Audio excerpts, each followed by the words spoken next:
তো আজকে আমরা দেখব ফেসবুক পেজ কিভাবে টেম্পোরারি ডিঅ্যাক্টিভ বা পার্মানেন্টলি ডিলিট করা যায়। তো এই কাজটি করার জন্য প্রথমে আমি আমার ফেসবুক প্রোফাইলে প্রবেশ করতেছি। যাচ্ছে আমার প্রোফাইলে কয়েকটি পেজ ওপেন করা আছে, এখান থেকে একটি পেজ ডিলিট করব। তো এটি করার জন্য আমার প্রথমে যে প্রোফাইল আইকন এখানে ক্লিক করে ভিতরে প্রবেশ করব। তো আমার এই প্রোফাইলের আন্ডারে যে পেজটি ডিলিট করতে চাচ্ছি সেই পেজটি প্রথমে আমি ওপেন করে নিব।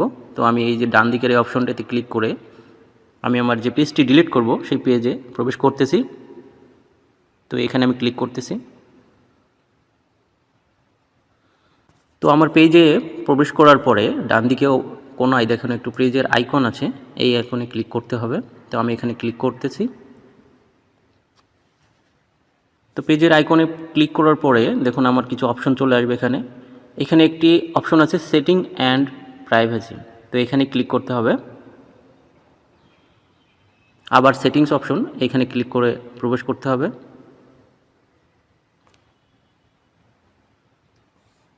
তো আমি স্ক্রল ডাউন করে একটু নিচে যাব। নিচে যেয়ে দেখুন এখানে অ্যাক্সেস কন্ট্রোল নামে একটি অপশন আছে, এই অপশনটাতে ক্লিক করতে হবে। তো আমি এখানে ক্লিক করতেছি। এখানে দেখুন দুইটি অপশন আছে। একটি প্রথমে যেটা আছে ডিঅ্যাক্টিভ পেজ, মানে এইখানে যদি ক্লিক করে আমি কন্টিনিউ করি তাহলে পেজটা আমার টেম্পোরারি ডিজেবল হয়ে থাকবে, কিন্তু পরবর্তী সময় যে কোনো সময় আমি রিঅ্যাক্টিভ করতে পারবো। বাট আমি চাচ্ছি পেজটি পার্মানেন্টলি ডিলিট করে দেবো। তো নিচে যে ডিলিট পেজ লেখা আছে এখানে ক্লিক করতে হবে। তো এখানে ক্লিক করে আমি কন্টিনিউতে প্রেস করতেছি।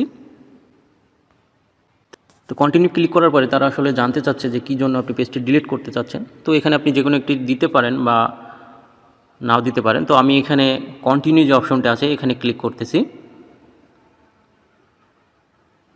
এখানে ক্লিক করার পরে এখানে আপনি আপনার যদি পেজের কোনো ইনফরমেশন ডাউনলোড করে নিতে চান তাহলে এখানে করে নিতে পারবেন। হ্যাঁ, তো আমি এখানে ডিলিট করার জন্য কন্টিনিউ যে অপশনটা আছে এখানে আবার ক্লিক করতেছি। ক্লিক করার পরে দেখুন আমার যে প্রোফাইলের আন্ডারে পেজটি আছে সেই প্রোফাইলে যে পাসওয়ার্ডটি এখানে দিতে বলতেছে। তো আমি আমার প্রোফাইলের যে পাসওয়ার্ডটি আছে এখানে আমি দিয়ে দিচ্ছি। তো আমি আমার প্রোফাইলের পাসওয়ার্ডটি এখানে দিয়ে দিয়েছি।